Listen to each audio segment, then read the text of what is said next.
reading and watching, yeah. All right, good afternoon and welcome to the District of Sechelt regular meeting of Council on Wednesday, May 11th. It is 3:38 p.m. I'd like to acknowledge that we are coming to you from the territory of the Sechelt Nation, and we thank them for allowing us to live and play and work on this beautiful land. And I've had a number of people recently who've come up here from other places, and they're just blown away by how beautiful it is up here. We have an agenda in front of us. Are there any additions or deletions to the agenda? Seeing none, I'd look for a motion to adopt the agenda as presented. Moved and seconded. All in favor? Thank you. And I'd look for a motion to receive all the reports. Moved and seconded. All in favor? Thank you. So we're moving on to item 3.1. This is a bylaw before us, a number of bylaws for adoption. Mr. Douglas, over to you. Thank you, Your Worship. This is the first of three reports to adopt three different bylaws. The first one is the 2022 to 2026 Consolidated Financial Plan. And we've provided a motion there to adopt. Last week we gave 3 readings to this bylaw, and there is a deadline of this week to have these adopted, as well as the other two. And soon we'll see tax notices in our mailboxes. So if Council would adopt that, we'd appreciate that. You'd really like us to do that, right? All right, Council, what would you like to do? On page 3 is a recommendation. Councillor Toth. I will move recommendation 2, that Council proceed with adoption of Financial Plan Bylaw number 601-2022. Is there a seconder for the recommendation? Seconded. All those in favor? Thank you. Moving on to item 3.1B on page 5. This is District of Sechelt 2022 to 2026 Consolidated Financial Plan Bylaw number 601-2022, a bylaw to adopt the financial plan for the years 2022 to 2026. And I look for someone to move adoption. Moved and seconded. All in favor? Thank you. Moving on to the next bylaw, item 3.2A. This is 2022 Tax Rates Bylaw number 605-2022. Mr. Douglas, did you want to say something about this, or do you want us to move things ahead? I'm sure I'll introduce it briefly. This is Bylaw 605-2022 for the 2022 tax rates. The tax rates that the tax amount this will generate has been included in the budget or the financial plan that was just adopted. So, thank you. Thank you. And Council, there's a recommendation on page 11. Councillor Rowe. I'll move recommendation 2, that Council proceed with the adoption of the 2022 tax rate bylaw number 605-2022. Thank you. Is there a seconder for the recommendation? Seconded. All those in favor? Thank you. Moving on to item 3.2B on page 13. This is District of Sechelt 2022 Tax Rates Bylaw number 605-2022, a bylaw for establishing tax rates for municipal, hospital, Sunshine Coast Regional District, and Sunshine Coast Regional Recreation purposes for the year 2022. I look for someone to move adoption. Moved.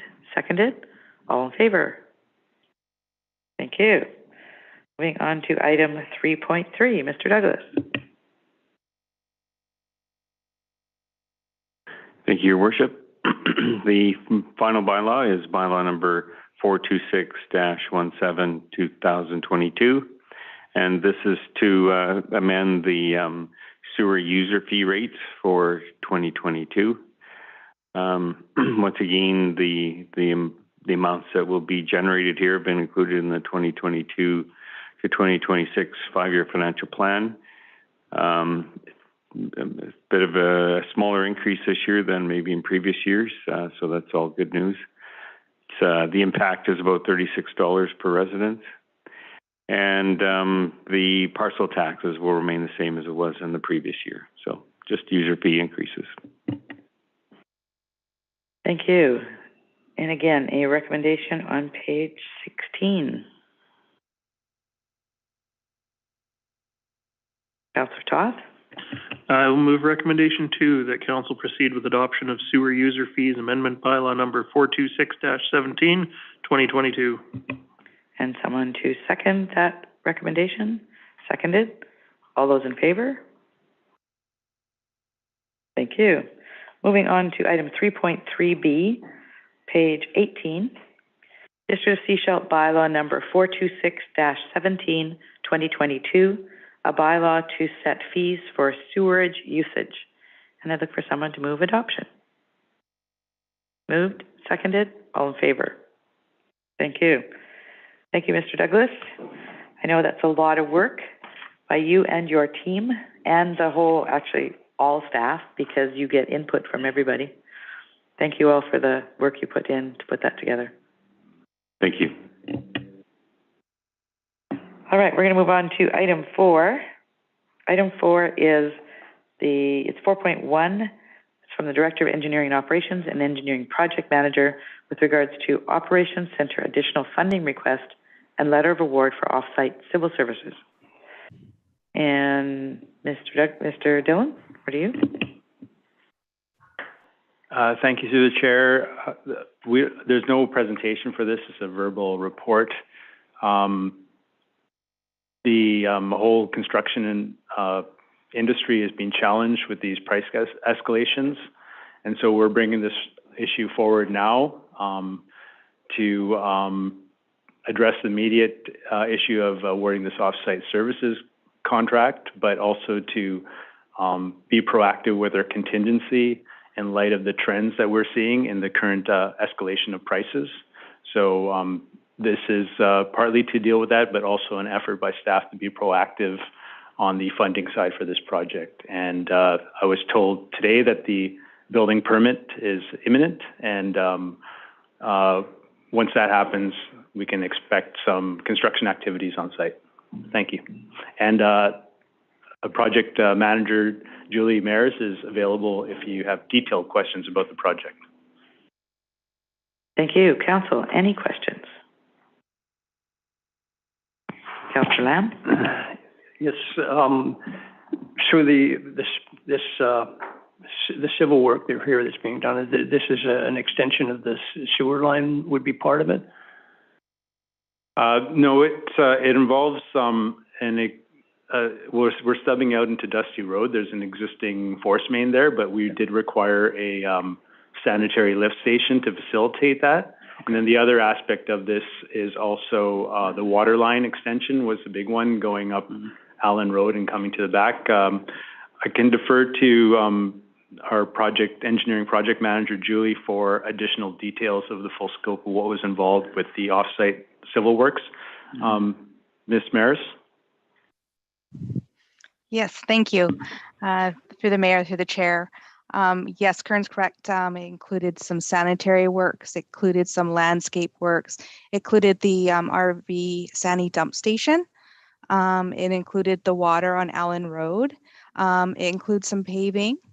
It includes some lights for the dump station, and it included the queuing line for the RV station along Dusty Road.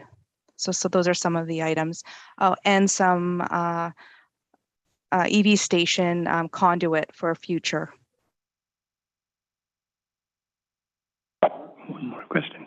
So I'm just kind of wondering with this, I'm just wondering if there will be any new sewer fees generated other than from the op center. Like, will there be any other properties out there that will be able to hook up to sewer? And yeah. Thanks for the question through the chair.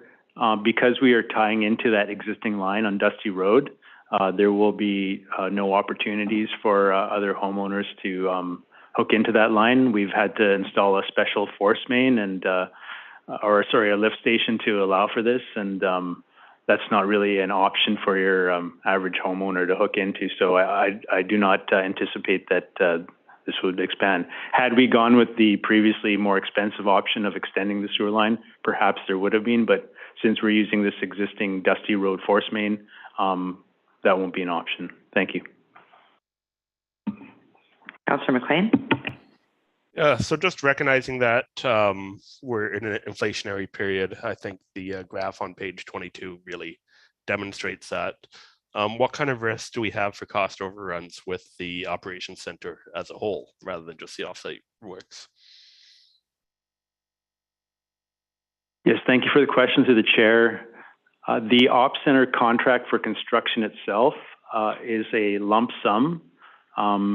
That number is hardwired, barring any change in scope from our end. It is. These other items, though, came later on in terms of tendering. I think it should be noted that the project budget that was developed for this was done at a brief time of deflation that lasted about a month. And since then, inflation has been growing steadily at 7%. So on the actual building itself, I don't anticipate any overruns, but on other aspects, potentially. But the reason we are coming to council at this time is to increase contingency because we don't want to have to address that issue further down the line when potentially we could have a new council that doesn't have quite the project background that this one does. So this is an effort to be proactive and restore contingency that was lost just for the length of time that it took to get through the AAP process, to get a contract in place, and to get this project off the ground and running. And I don't think anybody at the time had foreseen that we would be at 7% inflation when we were at the early stages of this project. Thank you. Thank you. Any other questions? Seeing no questions, on page 21 are a couple of recommendations. What would you like to do?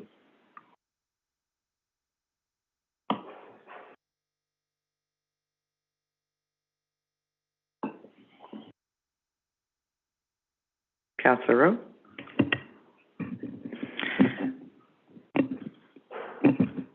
It's not surprising, but that we're seeing this.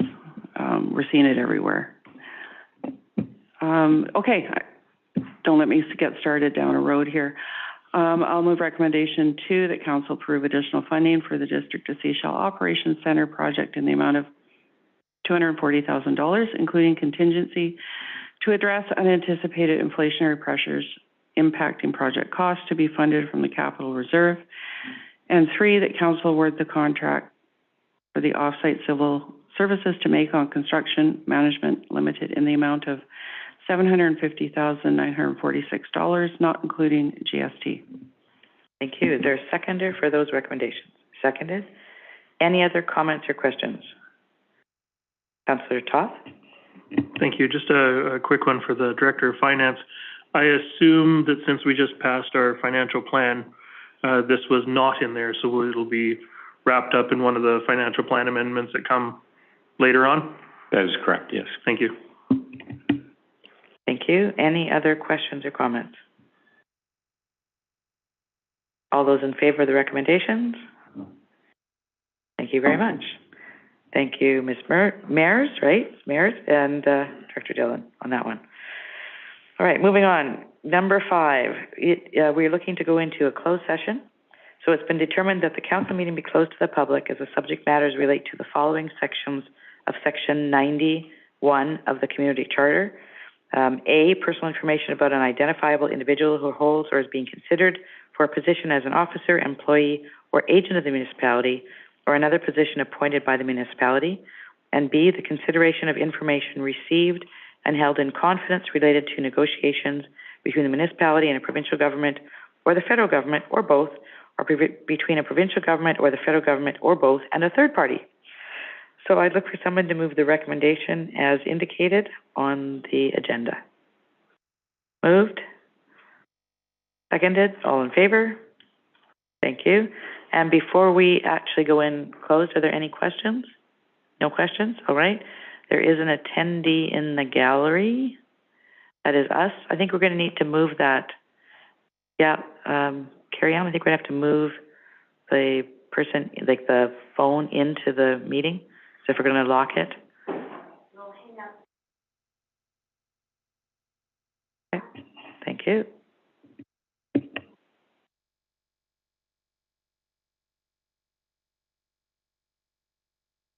Okay, there will be a brief pause while the audio is being reestablished. So stay tuned.